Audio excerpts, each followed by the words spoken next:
Area Committee, we have quarterly reports from our Sector Sergeant, Sergeant Norden, about what's been happening within the East Area police-wise, and we assist the police in setting some priorities for the next quarter forthcoming in light of patterns and evidence of work that's happened previously. Colin. Okay. I think what I'll do first is just stress that a question about the Mill Road parking. If you break that issue down, if a lorry is parked on any road or any vehicle for that matter, and it's causing an obstruction so much the police officer feels it's causing an obstruction, the first course of action is normally just ask it to move.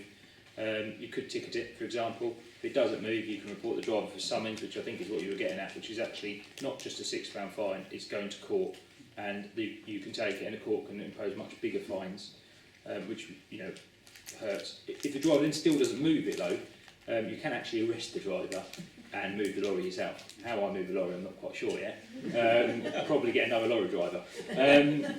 But yeah, so there is that. That is a sort of instant solution to that issue when you see it in front of you. But I think you'd have to look at the longer term issue of how you get your deliveries to Mill Road, which I think the council is going to. So yes, the police officer can do it, but that will, there's an awful lot of lorries on Mill Road and not many police officers. So long term, it'd have to be a further solution, but it can be done. It can be done in any instance. So that's that. Right. I think it's been a little bit longer than 3 months since I was asked here because of the way the meetings are falling. So one of the priorities was the supply of drugs in the East area.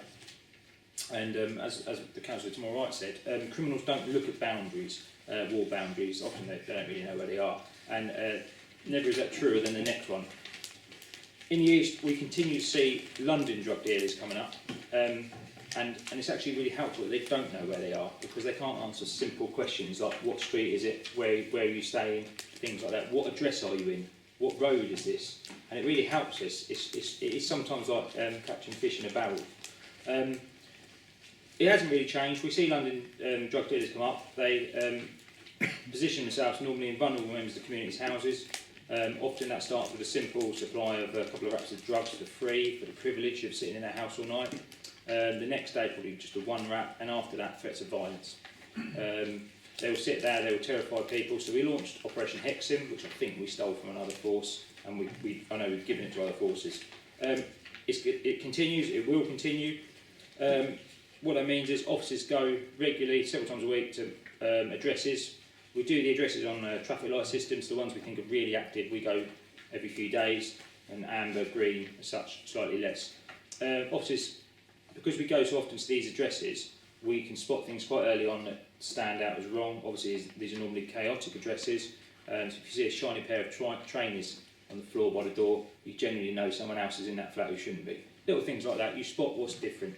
And when we arrive at this address, if we see these things, we will go in, we will arrest the dealers, or we'll just warrant the property. The idea is to try and help the people in the address rather than just arrest vulnerable members of the community. So we've done that. I can tell you about many stories we've done over the 6 months. We've done one this week and last week. It just continues. I'm not sure when the end is going to be, but we will continue to keep the pressure on. The good thing is, from the sort of feedback we see when we interrogate our phones, they know the cops are about, they know our tactics really, but they haven't worked out a different tactic. Just to give you an idea, I don't want to scare people, but some of the people we've arrested at these addresses, we've now had them convicted of murder in London for crimes down there. These are quite nasty people. The good thing is, we don't have the violence in our city. We don't have a situation, I genuinely believe, because we keep on top of it, we don't have gang-on-gang violence. Okay, and that's unfortunately what a place like London do have. So they just come up, they don't want interaction with the public, they don't want interaction with the police, and as far as I'm aware, they're not causing problems. They're not committing crimes, they're not threatening people, other than the occupants of their house. So, yes, we carry on doing it. On addresses where we feel the occupant isn't working with us, the pressure is upped to a degree, because ultimately, if they won't work with us, we can't allow the situation to continue, so we look with our housing partners. We've had a success a few months ago now in Budley Coast, where we had a gentleman for a long time was having problems. We looked at the court as a solution. It didn't really work. We decided it was too vulnerable. We've now got him in some sort of sheltered accommodation, and I think there's a new tenant now, I would imagine by now, and we haven't had any further problems. So we do look at partners, we do look at the long-term solution, and we do keep the pressure on. my recommendation, without doubt, is that's a very high risk to members of the East, some of the most vulnerable people. I suggest we keep that priority. So that's really, we work with the London gang units and stuff on that. So I would suggest keeping that. ASB in Petersfield Mill Road, well, we've had the public spaces protection order for a while now. We are still quite amazed and pleased with the high level of compliance. I think it's sort of been the bonus that we've seen out of that. We really thought we might have a few sort of arguments and have to, really look at the court and ticketing. Actually, we've had very little problems, but I would say it's most definitely working. I think if you ask most residents, it's far better than it ever has been, or in my memory, in the last sort of 5-6 years, and that continues to run. So obviously that does continue. There was some concerns that's been raised at a couple of meetings regarding how heavy-handed the police would be. Would they be looking at targeting a family having a picnic in certain areas? As far as I know, we haven't. We haven't had any complaints. I checked today. The police have definitely not received any complaints about sort of heavy-handed tactics, and I don't believe the council have had either. So it's working, it's going well, and it's continuing. Every morning, patrols across the city happen by the street life officers and PCSOs, just to sort of make sure everyone's all right. It's as much welfare as it is enforcement policing and moving on. And ASB is fallen in the area, and without doubt the PSPO is helping that. That's not all ASB obviously, but it is dramatically helping that. So I'd again suggest the PSPO will continue, and I suggest I'm happy to keep it as a priority if the council wants that. I don't mind if it goes, because we will continue to do street life patrols. The PSPO will continue. The last objective, I think, was a newer one. Was sort of speeding, antisocial cycling, and I'll make this clear before I go further. I will not get into the car versus cyclist debate, or vice versa. There are bad cyclists, there are good cyclists, there are bad drivers, there are good drivers. We will target both. We don't prioritise one group over the other. Yes, during the 6 months it's been, I think we've had the LIT campaign, which is lights instead of tickets, sort of educational. You stop a bike, it's got no lights, rather than just giving it a ticket. I think it used to be £30, I think it's gone up now. You just give them a £30 fine and they'd cycle off with no lights still, and the next day they still have no lights. Someone thought, well, why don't we give them an option to buy a set of lights? They buy a set of lights, they don't have to pay the fine, and that way they've got lights. It's continued. The difference, PCSOs can now do it. This year, so he did it for the first time. I think there was a change in the legislation or the rules by the Chief Constable. It's brilliant, brilliant. I've got lots of PCSOs and they can give out lots of these tickets. So I haven't got the actual numbers, but we gave out a lot, and it's very successful. And generally, it's quite well received by the person getting the ticket. The bike shops like it as well. Also, there's always bonuses as well. Sometimes we stop people when they've got stolen cycles, so that's nice. So that's that. Regarding sort of speeding vehicles, we do speed gun checks. The problem in the city with speed gun checks is you do one and you can be seen quite easily, and if you're any sort of fleet unit which have got radios such as taxis, other vehicles such as that, word gets around in minutes. So you find you catch the first one or two and then that's it. Speedwatch, which is a community-based group, it's been going in the rural villages for a long time, many years, is now in the city. There's several groups set up that they're expanding. The equipment I can see in my office actually today. Very simple, community groups set up with a big display, says to your speed you go past. If you're speeding, you get a letter that goes out to the person and say, look, you were speeding this road, this is the speed limit. It's not enforceable, we don't take people to court for it, but the equipment's really, really good actually. It's far better than the speed gun. Because it's not evidential and it's much more radar focused. What we do find is in areas where we've done it, the speeding isn't as high as you think. Okay, but if speeding is identified in the area by the speedwatch groups, we will then go out there with the speed gun as a rule. We don't use a speed van in the city. It's just it just doesn't work as well. There is anyone can volunteer to be a member of the Speed Watch. You get some training, you go out with a PCSO or PC and start with it. If anyone wants to come out or I'll come and give them a demonstration of it, they can email me, or I will arrange for myself or someone to do that with you on any particular road in Cambridge. It's not a long-term thing. I intend to do it on Tennyson Road because I know we've got some problems on Tennyson Road and a few other roads in the city, Colin's Lane as well. We sometimes get some complaints, but we will be setting up. But anyone who wants to come out and see how it works, you can. I'm quite happy to do that. it's an ongoing thing. All officers will do it. We sometimes get complaints. A police car sat there while a cyclist went through a red light, or a car went through a red light, and they did nothing. Yes, that's true. Okay, but sometimes the officer's got someone else in the car, prisoner. They can't always, you know, there could be a million reasons. I apologise for that, but that is the fact of life. We do give out tickets. We do take people to court for the offences. So that, again, I'm happy to give that as a priority. It depends what we want to do. So those are 3 priorities. And before we get to the statistics, just in case it preempts a couple of questions, the burglary statistic, they're up. Generally, it's not too bad, but burglary is up in the last 3 months. It's up by quite a lot. To explain why, some burglars come out of prison. It's that simple. It took us a little while, but we caught most of them. We've got some really good sentences, sort of 4 or 5 years recently. A lot of it's been in the press. And I can't tell you the number of burglaries this month so far, but I do know, and I think we've got a couple of days to go in a month, unless we have a big spike, this will be the best month for 12 months and the second best for the last 36 months. So it just shows you when they come out, it goes up. When we catch them, it goes back down. We are really having a massive push on burglary, and we have done over the last sort of few months, but unfortunately that's when the spike is. That's when we're trying to catch them. Once they're caught, it really does reduce. And just 1 or 2 people can be responsible for an awful lot of these burglaries. So, in case anyone's going to ask why we got a spike in burglaries, that is the answer. Thank you. Thank you, Colin. There's a question from a lady in the audience first, which I've held back for this. So, Roxanne, do you want to ask your question, and then I'll let councillors. Thank you. Can I just make one very quick comment on something that was raised before? I'm a Romsey resident, and the comment was made that road space in Romsey needs to be rationed. If that was the case, we would find there's space for pedestrians and cyclists, not just cars. So I just wanted to make that point, that we're not rationing it effectively at the moment. Anyway, I will now ask my question. I'm asking this in a personal capacity, but as the employee of the Cambridge Cycling Campaign, I've made sure they endorse my comments. As I said, I'm a resident in Romsey. I live on Ross Street. So thank you for your update. Cambridge Cycling Campaign most definitely supports the efforts of our local police when encouraging cyclists to use lights on their bikes. We also encourage the use of lights, and we continually remind our members the importance of doing so. However, I must query whether failure to use lights is truly antisocial and whether use of this label is appropriate, particularly in light of other antisocial behaviour that does not appear to be being acknowledged. According to the Cambridgeshire Police website, antisocial behaviour is defined as any aggressive, intimidating or destructive activity that damages or destroys another person's quality of life.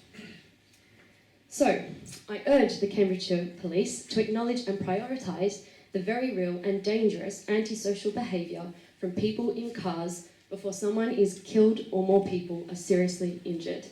It is a rare day that I and the other people who cycle in the Romsey area can cycle to and from home without encountering terrifying and life-threatening antisocial driver behaviour for which it is plainly obvious that very little is being done.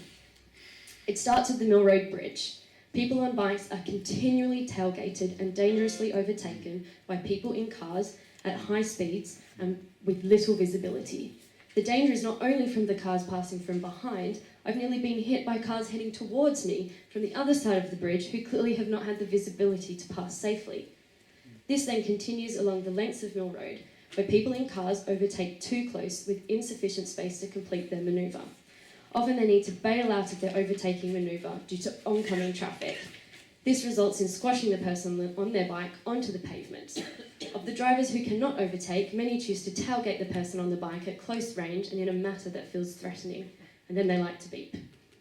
From my experience, of those who do overtake, it would be less than 1 in 20 that I don't catch up with further up the road while they wait to pass a lorry or a car blocking the road and the pavement, or they're waiting at the traffic signals. So this antisocial behaviour is actually of no benefit to the driver. I've been overtaken in this manner by all types of vehicles, including a fire truck and a police car. The terrifying experiences then continue on the side streets of Romsey. People are rat running through the streets of Romsey, tailgating people on bikes, beeping horns, even late at night, screaming abuse and bumping the back wheels of cycles who had potentially just stopped to give way at a side road. At one point, I have been so scared by a driver that I had to stop my bike and ask them to move back. The driver responded by getting out of the car and trying to punch my husband. On another occasion, I've been too scared to actually stop my bike and go to my home because of the abuse I've received by a driver, and I did not want them to know where I lived. Interestingly, contraflow cycling does not result in this level of antisocial hostility, perhaps because drivers can see my usually smiling face and they're reminded that I am a person. Just last week, a father on a bicycle with his son was hit by a person in a car on the Mill Road Bridge, who then left the scene of the collision. When police found this driver, the only consequence was stern words. While we don't know the details of this case, we can be sure that if drivers know the worst consequence they will suffer from antisocial, dangerous and bullying driving is stern words, what is there to discourage them?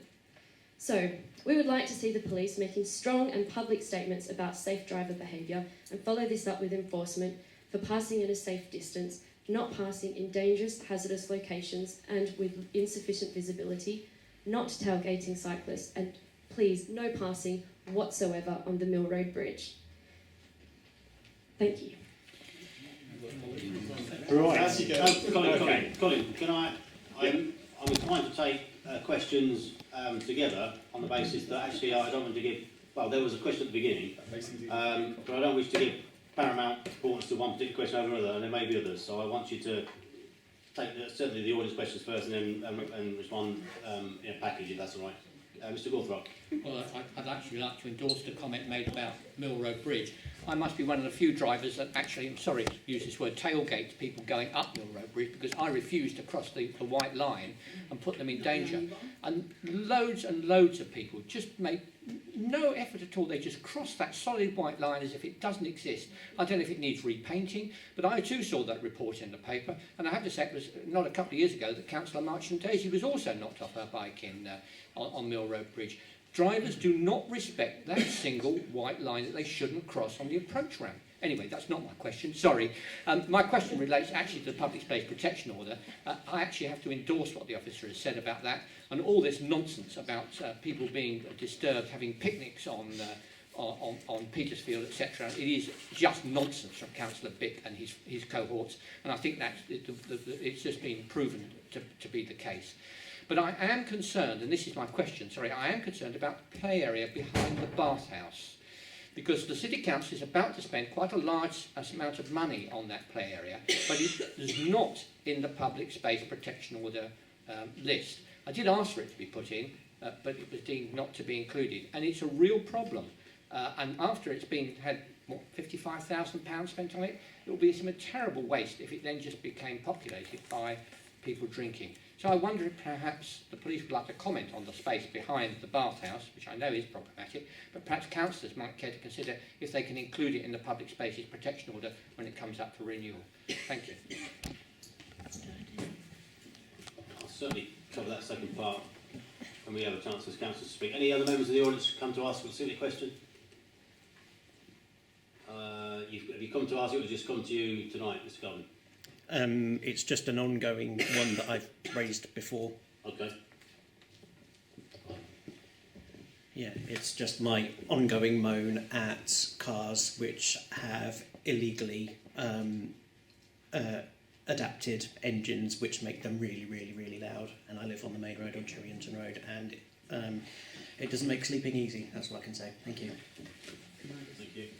Okay, and due to the fact there's probably going to be quite a few comments and probably a few questions from the councillors, Colin, if you want to address the questions thus far, right, and fresh in your head.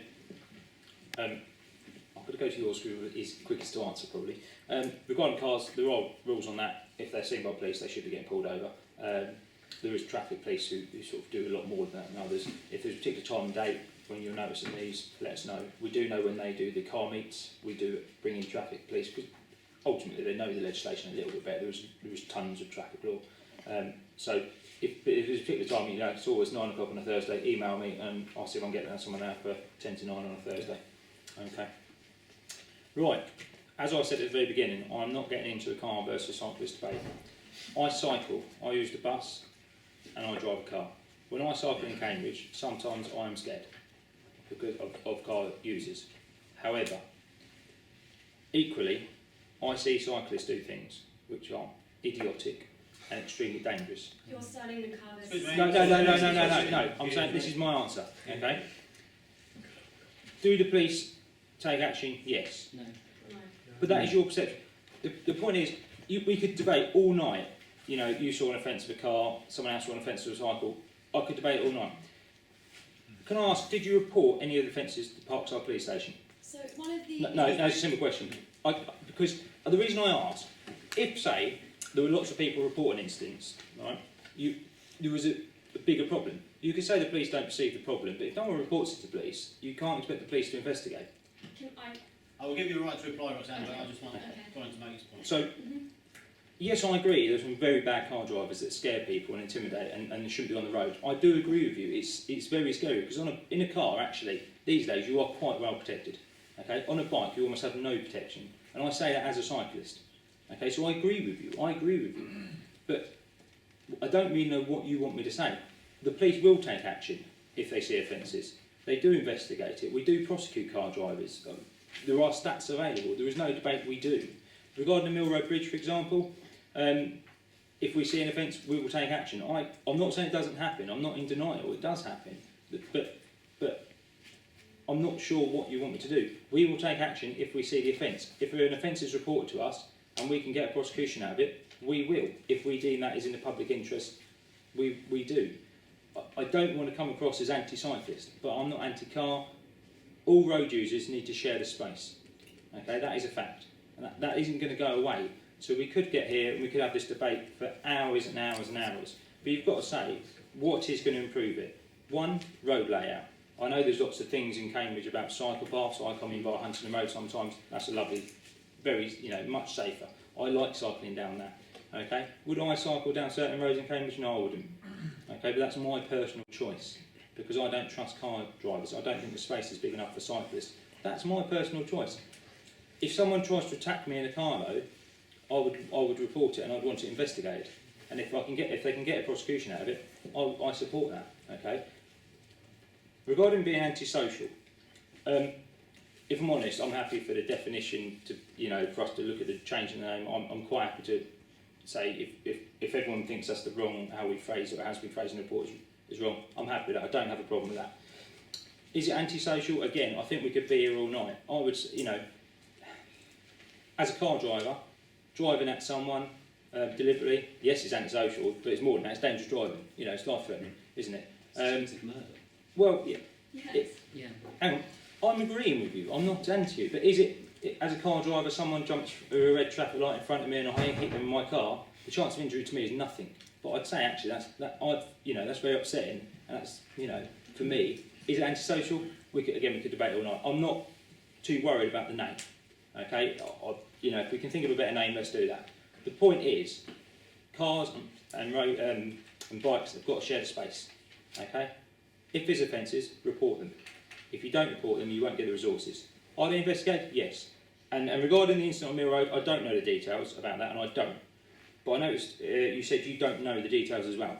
So I think it's a bit unfair for you to criticise without knowing the details, and I cannot respond because I also don't know the details. So that is my answer. I can, okay, so I'm quite happy to take a response. Please respond.